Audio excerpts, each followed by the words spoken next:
Sahabat-sahabat sekalian, jumpa kembali dengan saya dalam layanan Transmart, telaah kebenaran yang samar-samar. Kali ini saya akan mengangkat satu topik, benarkah surga itu bertingkat? Sebagaimana kesaksian Paulus dalam 2 Korintus pasal yang ke-12, ayatnya yang kedua. Aku tahu tentang seorang Kristen 14 tahun yang lampau, entah di dalam tubuh, aku tidak tahu. Entah di luar tubuh, aku tidak tahu. Allah yang mengetahuinya. Orang itu tiba-tiba diangkat ke tingkat yang ketiga dari sorga.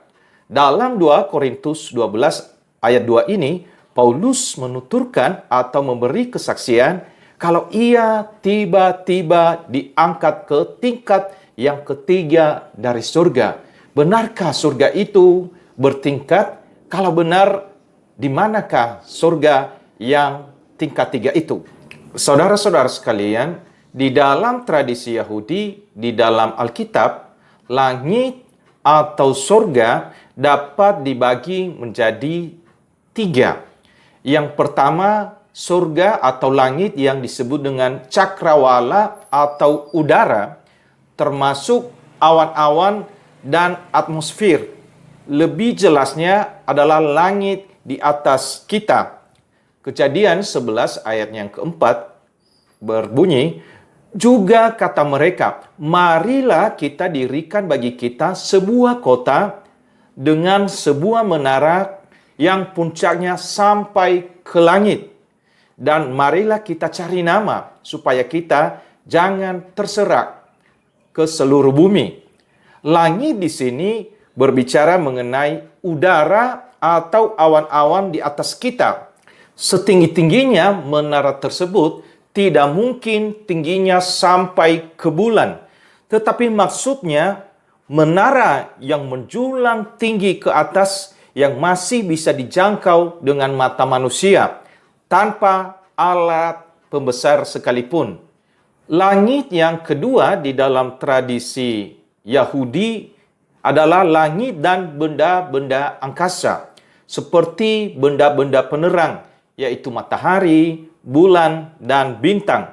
Ulangan 17 ayat yang ketiga, dan yang pergi beribadah kepada Allah lain dan sujud menyembah kepadanya, atau kepada matahari, atau bulan, atau segenap tentara langit.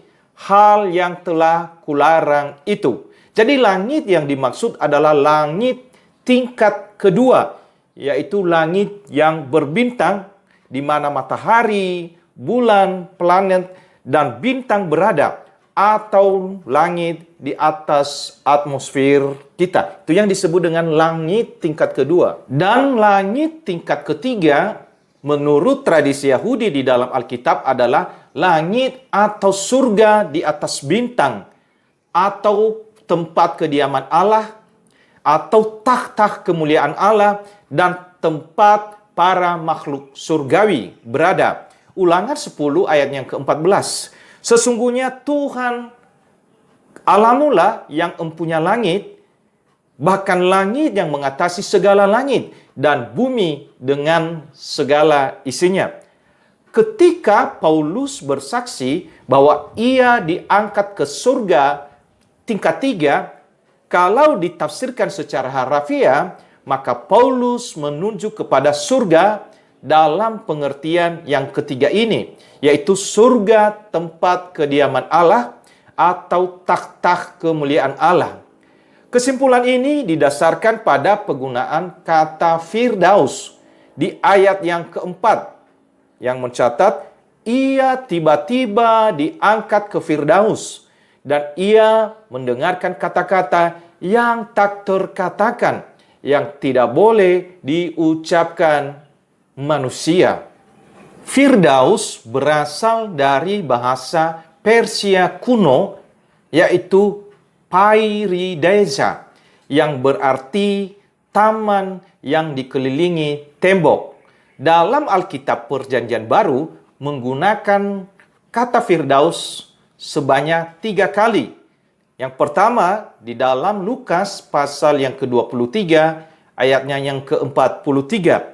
Yesus menggunakan kata Firdaus untuk menunjukkan tempat jiwa segera sesudah seseorang mati. Pikiran yang sama terdapat juga dalam perumpamaan tentang orang kaya dan Lazarus si miskin. Yang kedua, di dalam 2 Korintus 12 ayat 2 sampai ayat yang keempat, Firdaus diartikan sama dengan surga dengan kemuliaannya. Mungkin sama seperti di dalam Lukas 23 ayat yang ke-43.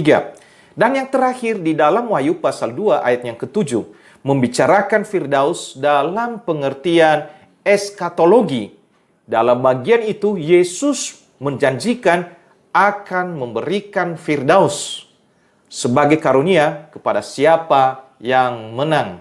Memang ada yang menafsirkan bagian ini sebagai makna alegoris atau kiasan.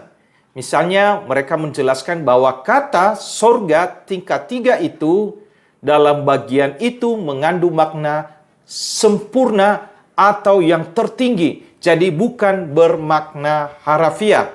Tetapi terlepas dari makna alegoris atau harafiah tentang pengalaman Paulus di dalam bagian ini, namun yang pasti adalah ketika berbicara mengenai surga tingkat 3 itu, ia sedang berbicara mengenai surga tempat kediaman Allah atau Firdaus.